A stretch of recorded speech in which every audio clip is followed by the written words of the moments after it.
Bonjour, cette vidéo a pour objectif de vous montrer comment compléter un tableau de valeurs pour une fonction donnée avec la calculatrice Casio Spécial Collège. FX92, un certain nombre de calculatrices Casio sont probablement identiques en termes de fonctionnement, à peu près. Alors, pour ce faire, je vous propose d'étudier la fonction définie par f de x égale 0,25x au cube, moins 2x au carré, plus 18, pour tout nombre x compris entre moins 4 et 10.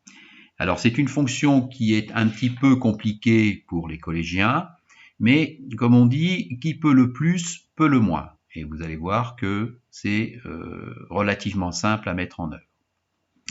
Je vais donc aller sur la calculatrice. Et je vais commencer par régler la calculatrice, parce qu'initialement, la configuration usine fait que le tableau vous est proposé pour deux fonctions. Donc il faut rentrer deux fonctions. Donc nous, on ne souhaite rentrer qu'une seule fonction pour avoir une seule ligne, une seule colonne de calcul pour les valeurs des images. Donc on a une seule fonction. On va aller dans seconde config. Donc là, vous avez toute la configuration de votre calculatrice. Vous descendez avec le petit joystick et là, vous voyez tableau. Alors attention de ne pas confondre avec tableur, c'est pas pareil. Donc je vais cliquer sur 3 et voyez, si j'appuie sur 1, eh bien mon tableau ne se fera qu'avec une fonction. Si j'appuie sur 2, je vais devoir proposer à la calculatrice deux fonctions pour avoir un tableau et les valeurs pour les deux fonctions. Alors ça peut être utile, mais c'est pas ce que je souhaite faire. Donc moi je vais cliquer sur 1. Voilà. Ensuite, je vais aller dans le menu, donc directement cette touche, et je vais aller choisir le menu tableau. Statistiques ici, le premier menu c'était compter, celui-là c'est le menu tableur, attention ne pas confondre, le menu tableau c'est le 4. Exécute. La calculatrice me demande de rentrer la fonction. Donc f de x égale, je regarde sur le côté, 0,25 x à la puissance 3 au cube, donc j'ai une touche directement x puissance 3, donc c'est impeccable, je vais appuyer dessus, moins 2x au carré, plus 18. Voilà, j'ai entré la fonction dont je souhaite obtenir un tableau de valeurs. Entrée. Donc là, la calculatrice me demande, tu veux débuter ton tableau pour quelle valeur? Eh bien, je veux le débuter pour la valeur moins 4. Alors attention, la touche de signe, elle est là, au-dessus du simple, là, c'est seconde, moins 4. Ensuite, donc entrée, ton tableau, tu veux que je le fasse jusqu'à quelle valeur? Eh bien, je vais lui dire jusqu'à la valeur 10. Et ensuite, il me dit, tu veux que j'avance tous les combien pour les valeurs de x? Bien moi, comme c'est 0, 2, 4, 6, 8, 10, je vais avancer tous les deux. Donc ça s'appelle le pas. Eh bien le pas, je vais le mettre égal à 2. Voilà. J'ai complété le paramétrage, je clique sur OK, et voilà le tableau. Donc l'image de moins 4, c'est moins 30, l'image de moins 2, c'est 8, l'image de 0, c'est 18, vous voyez, je peux aller voir à côté. Alors attention, hein, allez bien sur le côté pour aller lire, pour obtenir l'image du nombre qui vous intéresse. Parce que si c'est un nombre à virgule, il y a un certain nombre de caractères d'affichage, et des fois, ça peut dépasser. Vous aurez ici, en bas à droite, la vraie valeur, qui ne sera pas arrondie. Donc attention. Alors, je vais aller compléter mon tableau sur le côté. Alors, vous voyez bien, ça monte, ça avance de 2 en 2, à moins 4, moins 2, 0, 2, etc., etc. Je vais aller compléter mon tableau sur le côté. Donc, l'image de moins 4, eh bien, c'est moins 30. L'image de moins 2, c'est 8. L'image de 0, c'est 18. L'image de 2, c'est 12. Alors ensuite, je reviens sur ma calculatrice, je descends un petit peu, voilà. Pour avoir l'image de 4, qui vaut 2, l'image de 6, qui vaut 0, l'image de 8, qui vaut 18, et l'image de 10, qui vaut 68. Bien. Donc une fois que j'ai complété ce tableau de valeurs, vous voyez, c'est assez simple.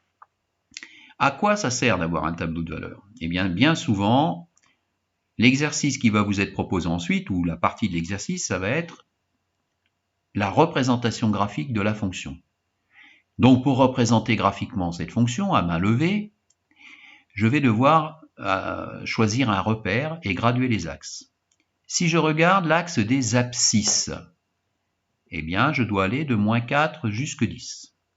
Si je regarde l'axe des ordonnées où se situent les images, je dois aller de -30 dans mon tableau jusqu'à 68, en imaginant que ce soit les valeurs extrêmes pour ma fonction sur cet intervalle. Alors, ça veut dire que je vais obtenir quelque chose qui ressemble à ça. X varie entre -4 et 10, ça c'est l'axe des abscisses, et l'image varie entre -30 et 68, donc ici 70, c'est bon. Donc je vais devoir placer les points de coordonnées -4, -30, -2, 8, 0, 18, 2, 12, par exemple, abscisse 2, ordonnée 12. Donc ça va me donner un point que je vais pouvoir placer. Et si je place tous les points, je vais obtenir quelque chose qui ressemble à ça. Ensuite, il me faut représenter graphiquement cette fonction. Alors comme vous pouvez le constater, comme il faut que j'obtienne une jolie courbe, il me faut suffisamment de points pour tracer cette courbe. Or, pour passer de ce point à celui-là, il y a une grande distance et à main levée, ça va être compliqué. De la même façon, pour passer de ce point-là à ce point-là, ça ne va pas être simple non plus. Donc ce qui serait bien, c'est que j'ai ici un point supplémentaire, par exemple, dont l'abscisse vaut 9. Donc je vais aller avec ma calculatrice calculer l'ordonnée du point d'abscisse 9. Alors, comment est-ce que je procède? Eh bien, je vais marquer 9, tout simplement. Et je vais appuyer sur Entrée, parce qu'évidemment, dans mon tableau, je n'ai pas la valeur 9, ça avance de 2 en 2. Mais si j'appuie sur 9, si je note 9 et que j'appuie sur Exécute, il me calcule l'image du nombre 9, 38,25. Donc, je vais pouvoir aller placer le point de coordonnées 9 et 38,25. Vous voyez, 40 c'est là, donc 38,25 dans ces eaux-là. Donc je vais placer au mieux que je peux le point de coordonnées 9 et 38,25, à peu près par là. Voilà. Donc vous voyez, ça va être plus facile pour passer de ce point à ce point quand je vais devoir le faire à main levée. De la même façon, je peux aller chercher le point d'abscisse -3. Donc je viens dans mon tableau et là je vais lui dire, eh bien je voudrais le point d'abscisse moins, donc ici le moins 3. Voilà. Et il me dit, bien, l'image du nombre -3, c'est -6,75. Donc ici, -3, je vais aller choisir -6,75. Je vais aller placer le point, voilà, -3, -6,75. Bon, globalement, on va dire que c'est à peu près là. Voilà, vous voyez, je vais pouvoir tracer plus facilement cette partie de courbe. Une partie de courbe également extrêmement importante où il faut faire attention, c'est l'arrondi. Vous voyez, donc l'arrondi, bien, je vais aller chercher, parce que je ne sais pas exactement, en tout cas ça ne va pas tout droit comme ça, hein, c'est quasiment certain. Il faut que j'aille m'en assurer en calculant l'ordonnée du point d'abscisse -1 et ensuite l'ordonnée du point d'abscisse 1. Donc je reviens sur ma calculatrice, je lui demande quelle est l'ordonnée du point d'abscisse -1 et il me dit 15,75. Donc là, pas de problème, je viens placer mon point, -1 et 15,75. Donc là, je suis à 15, 15,75, c'est quasiment 16, pas tout à fait. On va dire que c'est à peu près là. Voilà. Très bien. Je fais la même chose avec le point d'abscisse 1. Voilà.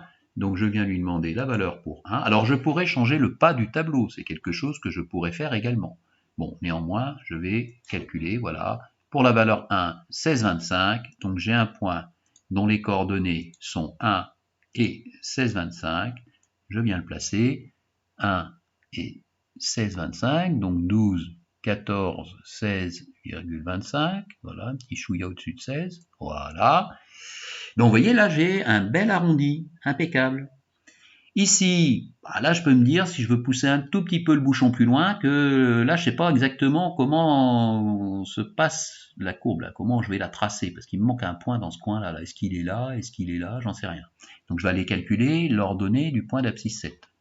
Je reviens sur ma calculatrice, je lui demande la valeur 7 et l'image du nombre 7, 5,75. Donc je place le point de coordonnées 7 et 5,75. 2, 4, 6, donc 5,75. C'est un petit chouïa en dessous. Voilà. Et bien maintenant, j'estime avoir suffisamment de points pour tracer à main levée une jolie courbe. Si vous le faites, vous allez obtenir ça. Impeccable, elle est harmonieuse cette courbe et elle est agréable à l'œil. Donc voilà pour ce petit tuto pour la calculatrice Casio Collège.